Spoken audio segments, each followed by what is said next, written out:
Hi friends, வணக்கம். Welcome to trending சமையல். Friends, இன்றைக்கி நம்ம யூஸ்ஃபுல்லான நிறைய டிப்ஸ் பார்க்கலாம். ஃபர்ஸ்ட் டிப் என்ன அப்படின்னு சொல்லிட்டு பார்க்கலாம். இந்த மாதிரி நம்ம கையில் வச்சுருக்கிற நெயில் பாலிஷை ரிமூவ் பண்ணுறதுக்கு நம்மக்கிட்ட நெயில் பாலிஷ் ரிமூவர் இல்லை அப்படின்னா வீட்டில் இருக்கிற ஒரு சில பொருட்களை மட்டுமே யூஸ் பண்ணி எப்படி இதை ஈஸியாக நம்ம ரிமூவ் பண்ணுறது அப்படிங்கிறதான் பார்க்க போகிறோம். இப்போ இந்த நெயில் பாலிஷை ரிமூவ் பண்ணுறதுக்கு நான் என்ன எடுத்திருக்கேன் அப்படின்னு பார்த்தீங்க அப்படின்னா சென்ட்டு, அதுக்கப்புறம் பாடி ஸ்ப்ரே எடுத்திருக்கேன். ஸோ இது ரெண்டுமே நம்ம யூஸ் பண்ணி அழகாக கையில் இருக்கிற நெயில் பாலிஷை ரிமூவ் பண்ணிக்கலாம்.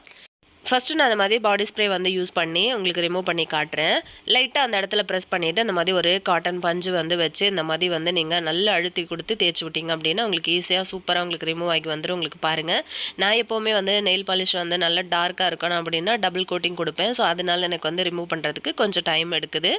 பார்த்தீங்கன்னா உங்களுக்கு தெரியும் எவ்வளோ குயிக்காக நம்ம ரிமூவ் பண்ணிட்டோம் அப்படின்னு சொல்லிட்டு. ஸோ அதுக்கப்புறம் நம்ம இன்னொரு நகத்தில் சென்ட்டு மட்டும் யூஸ் பண்ணி நான் உங்களுக்கு ரிமூவ் பண்ணி காட்டுறேன். சட்டுன்னு ஒரு அவசரத்துக்கு நம்மக்கிட்ட நெயில் பாலிஷ் ரிமூவர் இல்லை அப்படின்னா எப்போவுமே நம்ம சென்டெல்லாம் கைவசம் வச்சுருப்போம் இல்லையா, இந்த மாதிரி நீங்கள் யூஸ் பண்ணி கூட அழகாக உங்களோட நெயில் பாலிஷை ரிமூவ் பண்ணிக்கலாம். பாருங்கள் எவ்வளோ சூப்பராக நம்ம ரிமூவ் பண்ணிட்டோம் அப்படின்னு சொல்லிட்டு. கண்டிப்பாக இந்த டிப் பிடிச்சிருக்கோன்னு நினைக்கிறேன். வீடியோக்கு ஒரு லைக் கொடுத்துருங்க. செகண்ட் டிப் என்ன அப்படின்னு சொல்லிட்டு பார்க்கலாம். எப்போவுமே நம்ம கடைகளில் இருந்து இந்த மாதிரி நெய் வாங்கிட்டு வர்றோம் அப்படின்னா அதோட நல்ல அந்த வாசம் இருக்கும் பாருங்கள். அது கொஞ்ச நாளுக்கு மட்டும்தான் இருக்கும். நம்ம பாக்ஸை திறந்து ஓப்பன் பண்ணி நம்ம யூஸ் பண்ணும்போது அந்த கடையிலேருந்து வாங்கிட்டு வர புதுசில் வர்ற ஸ்மெல் அந்த நெய்யில் தீர்ந்து போகிற டைமில் வரதில்லை. அதே மாதிரி எப்போவுமே நெய் வாங்கிட்டு வந்த உடனே அந்த மாதிரி அதை ரிமூவ் அந்த பேக் ஓப்பன் பண்ணிவிட்டு நம்ம எப்போவுமே இந்த மாதிரி ஒரு சில்வர் கண்டெய்னரில் மாற்றி வைங்க. அது மாற்றுறதுக்கு முன்னாடி கொஞ்சமாக வெந்தயம் போட்டுக்கோங்க. எந்த கண்டெய்னரில் மாற்றுறீங்களோ அதுக்குள்ளே வெந்தயம் போட்டுட்டு நம்ம ஸ்டோர் பண்ணுற நெய்யை ஊற்றி வச்சுக்கிட்டிங்க அப்படின்னா எப்போவுமே உங்களுக்கு அந்த நெய் தீர்ந்து போகிற வரைக்குமே உங்களுக்கு அந்த வாசம் விட்டு போகவே போகாது.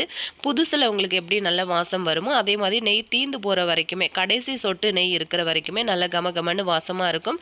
அதே சமயத்தில் நெய் கெட்டும் போகாது. சூப்பரான ஒரு டிப் இது, கண்டிப்பாக ட்ரை பண்ணி பாருங்கள். நம்ம இப்போ நெக்ஸ்ட் டிப் என்னன்னு சொல்லிட்டு பார்க்கலாம்.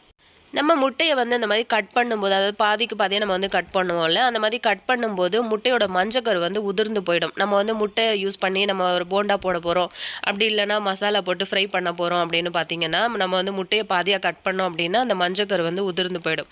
அந்த மாதிரி உதிர்ந்து போகாமல் எப்படி சூப்பராக நூல் மட்டும் யூஸ் பண்ணி கட் பண்ணுறதுன்னு பார்க்கலாம். ஒரு முட்டை எடுத்துக்கோங்க. ஒரு நூல் மட்டும் யூஸ் பண்ணி இந்த மாதிரி முட்டையோட சென்டர் பகுதியில் வச்சுட்டு அந்த நூலோட 2 பகுதியையும் பிடிச்சி மேலே இருந்து கீழே இப்படி இழுத்தீங்க அப்படின்னா சூப்பராக உங்களுக்கு கட் ஆகி வந்துடும். மஞ்சக்கரு உதிர்ந்து போகவே போகாது.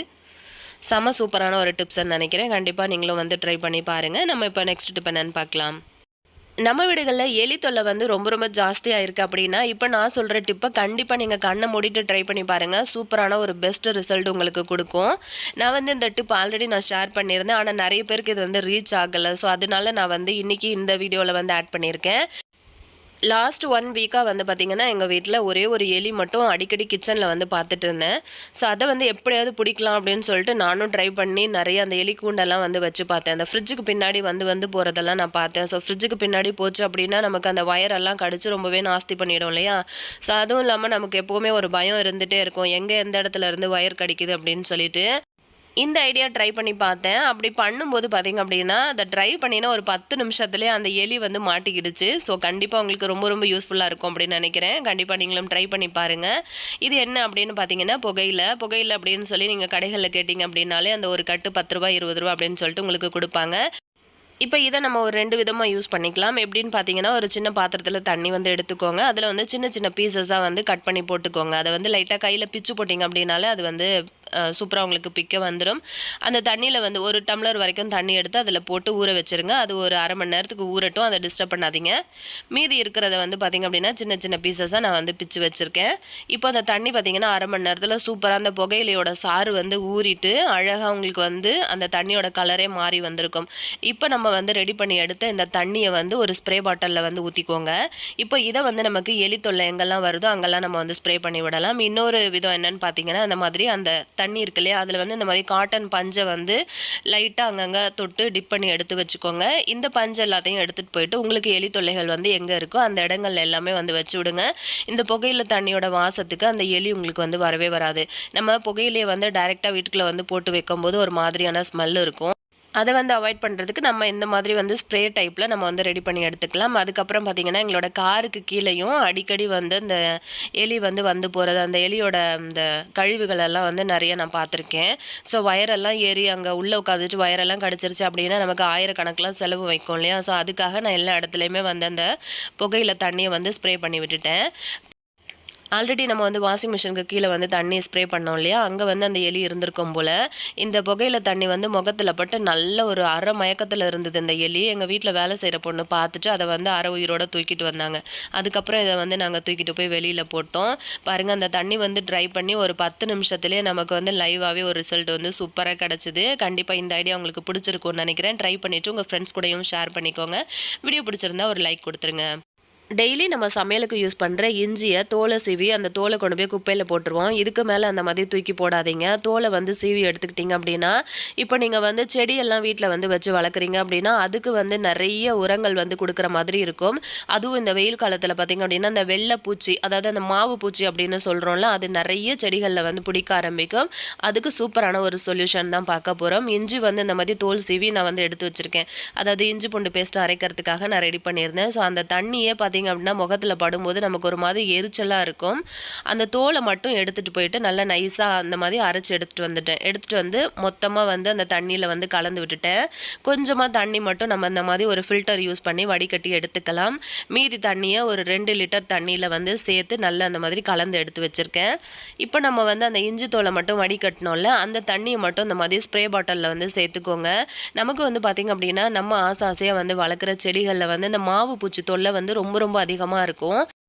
என்னோட செடியில் பாருங்கள், வெத்தலை கொடி வந்து வாசலோடையே வந்து வச்சுருக்கேன். ரொம்ப அழகாக வந்து வந்துட்டு இருந்தது. கொஞ்ச நாளாக வந்து பார்த்திங்க அப்படின்னா அந்த மாதிரி மாவு பூச்சி வந்து பிடிச்சிக்கிட்டு அந்த இலைகள்லாம் பார்த்திங்கன்னா நிறைய முட்டை விட்டு அது அப்படியே வந்து பெருக ஆரம்பிச்சிருக்கு. பார்த்திங்கன்னா உங்களுக்கு தெரியும், அந்த இலைகள் எல்லாத்துலேயுமே குட்டி குட்டியாக வந்து ஒயிட்டாக அந்த முட்டை வந்து போட்டு வச்சுருக்கு. அதே மாதிரி அந்த வெத்தலை கொடி அந்த இலை இருக்கு இல்லையா, இலைக்கு பின் பக்கத்துலேயும் வந்து பார்த்திங்க அப்படின்னா நிறைய பூச்சி வந்து கூடு கட்டி இருந்துச்சு. ஸோ பார்த்திங்கன்னா உங்களுக்கு தெரியும், அந்த மேலே மொனை வரைக்கும் நான் காமிச்சிருக்கேன். அங்கே வரைக்கும் அந்த மாவு பூச்சி ஃபுல்லாக படர்ந்துட்டு இருக்குது. இப்போ இந்த இலைகளுக்கு பின்னாடியும் வந்து பார்த்திங்க அப்படின்னா அவ்வளோ பூச்சி வந்து பிடிச்சிட்டு இருந்தது. ஸோ அதுக்கப்புறம் தான் நான் இதை வந்து நோட்டீஸ் பண்ணினேன். அதனால தான் இப்போ நம்ம வந்து அந்த இஞ்சி தண்ணி வந்து எடுத்திருக்கோம். இப்போது ஒரு செடியில் வந்து பிஞ்சு வருது, மொட்டு வருது, பூ வருது அப்படின்னா முதல்ல அந்த மாவு பூச்சியும் சேர்ந்து கூடவே வந்துடுது. ஃபுல்லாகவே அந்த செடி நாஸ்தி ஆகிற வரைக்கும் அது வந்து செடியை விட்டு போகிறதே கிடையாது. அந்த செடியை ஒரு வழியாக அழிச்சதுக்கப்புறம் தான் அது வந்து போகுது. அதுக்காக தான் நம்ம இன்றைக்கி வந்து இந்த இஞ்சி தண்ணியை வந்து ஸ்ப்ரே பண்ணுறோம். இந்த மாதிரி நீங்கள் செஞ்சு பாருங்கள். கண்டிப்பாக உங்களுக்கு வந்து சூப்பரான ஒரு பெஸ்ட் ரிசல்ட் கிடைக்கும். அந்த மாவு பூச்சி வந்து இருக்கிற இடம் தெரியாமல் உங்களுக்கு வந்து ஓடி போயிடும், அவ்வளவும் வந்து செத்தே போயிடும். இந்த மாதிரி பாருங்கள், இலைகளுக்கு பின்னாடி வந்து எவ்வளோ மாவு பூச்சி வந்து பிடிச்சிட்ருக்கு அப்படின்னு சொல்லிட்டு. இந்த இஞ்சி தண்ணியில் இருக்கிற காரத்துக்கு அந்த பூச்சி எல்லாமே வந்து செத்து போயிடும். அந்த முட்டைகளும் வந்து பார்த்திங்க அப்படின்னா அப்படியே வந்து அழிஞ்சு போயிடும், ஒன்றுமே இல்லாமல்.